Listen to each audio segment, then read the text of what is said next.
Арыстан атын алған алып пұлға.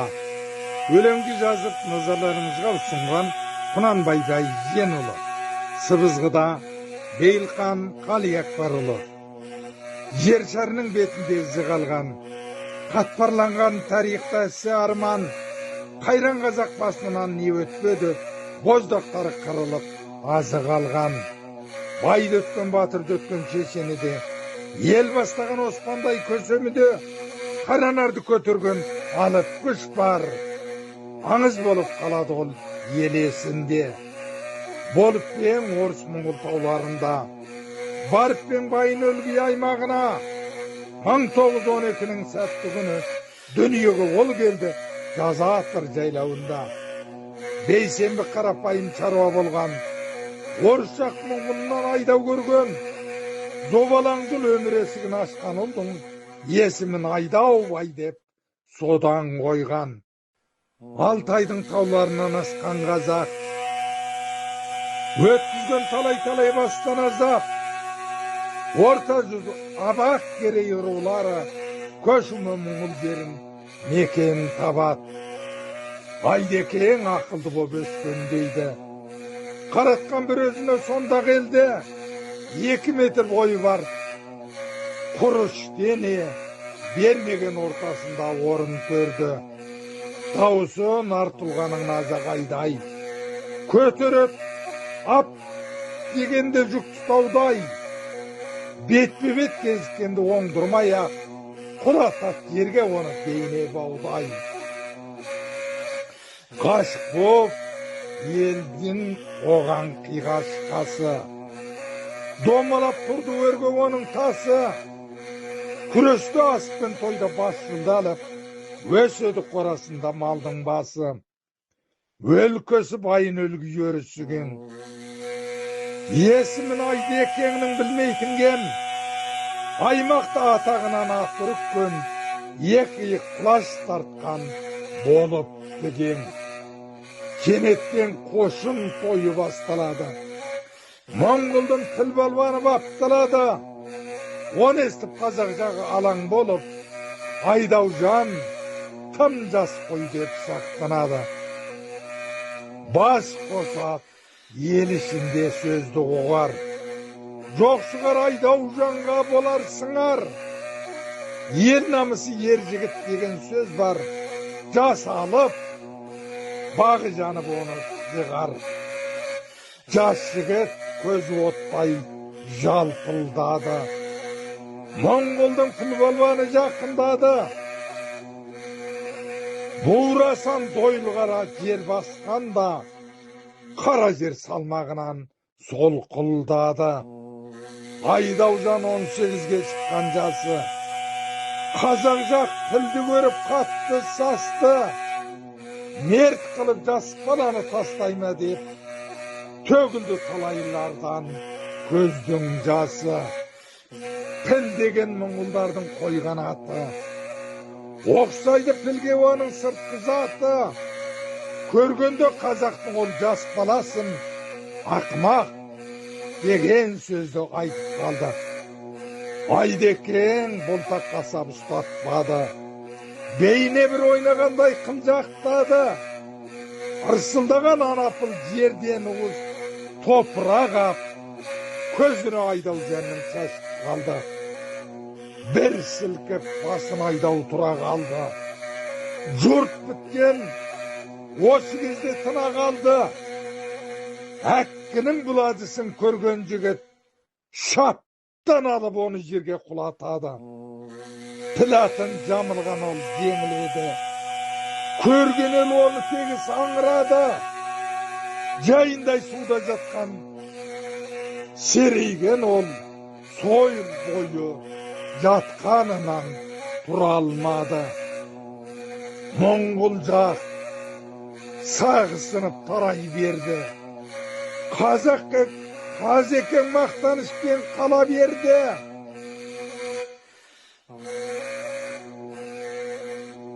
Көбіп Айдекеңі ондағы ел жеңісін ол әперген талай көрді. Тіл көзден осы oldu Allah сақта. Шақырады оны жақынмен алысжақта. Қырымда бәжелері оқуға дай. Жас жігіт өке құсап қанат қақты. Бұл сөз маңыз емес болғанын ақты. Көрсе же иығына ұқтақты. Сол кезде өкі болып сілкінгенін, әлгіде сонда тұрып көзбен бақты.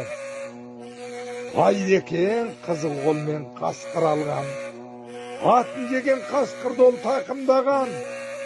Көкжалды қуып жетіп құйрықтан ат, қолғас қарысып қылқындырған, ашылмаған.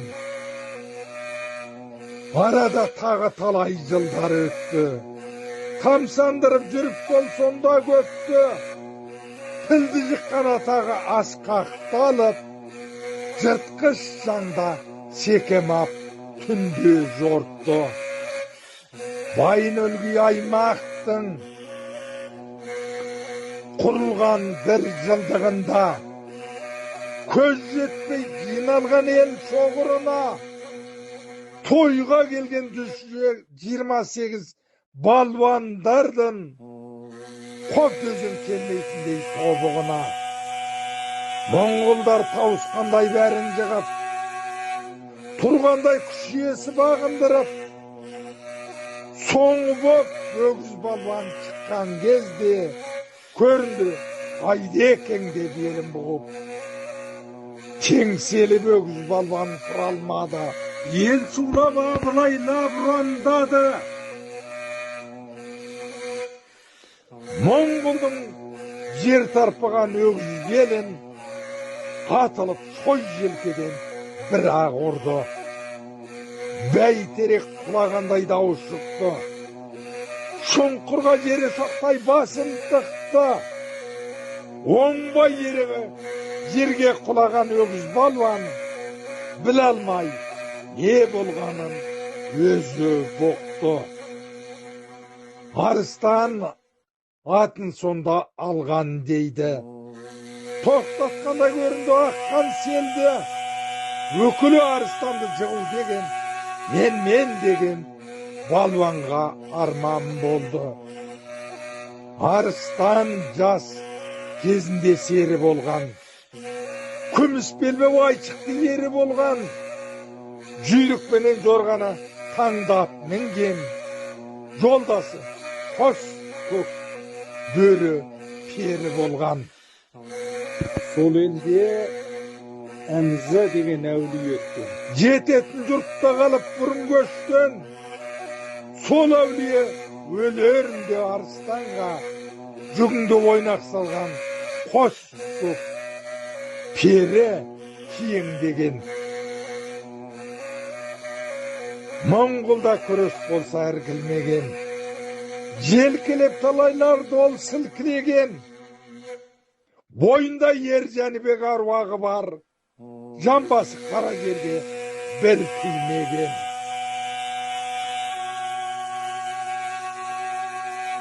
Сайыр мен Қарағату тауларында отырған Екенетіп қойнауында жұбайы Арғыл тайдың жалғыз қызы Рақила ақын болған аймағында үйіне түсіп тұрады екен. Әрбіреу арыстанды сынай жеткен, мал сойып сарғымызды сапырғанда көрші де осы үйге құлай кеткен. Кәсібін құсбегілік тастамаған, онымен палуандығы ақсамаған. Жүргенде арыстан жан алшаң басып, тұрмайтын жолын оның сақтанбаған. Арыстан 16 қыз өсіріпті. Егей тұрат әкен елге көшіріпті. 80-нің сеңгіріне шыққан тұлға, 3 елді жазатыр тұлға. Сарарық қаны басынан өткөріпті. Стадионға Моңғол ел атын берген. Асыл менен жасықты нарқын білген. Еңбегін алып күштің бағалап ел, арыстан артын беріп қастерлеген. Алыптың ол қыздары білгір болған.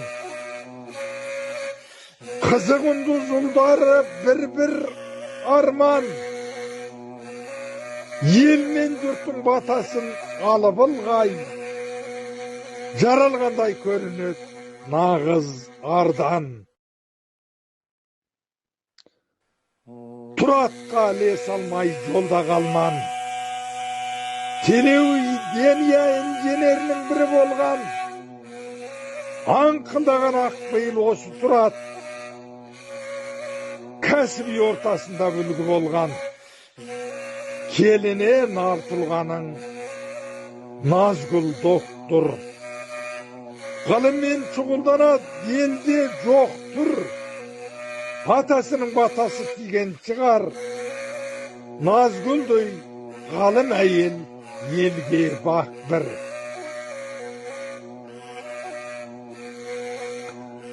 Наралып жойқын күшпен аты шыққан.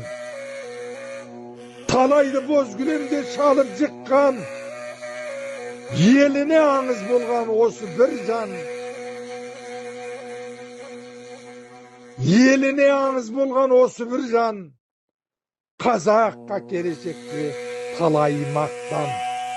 Өлеңді жазып назарларыңызға ұсынған Құнанбай Байженұлы. Сыбызғыда Бейілқан Қалиақбарұлы.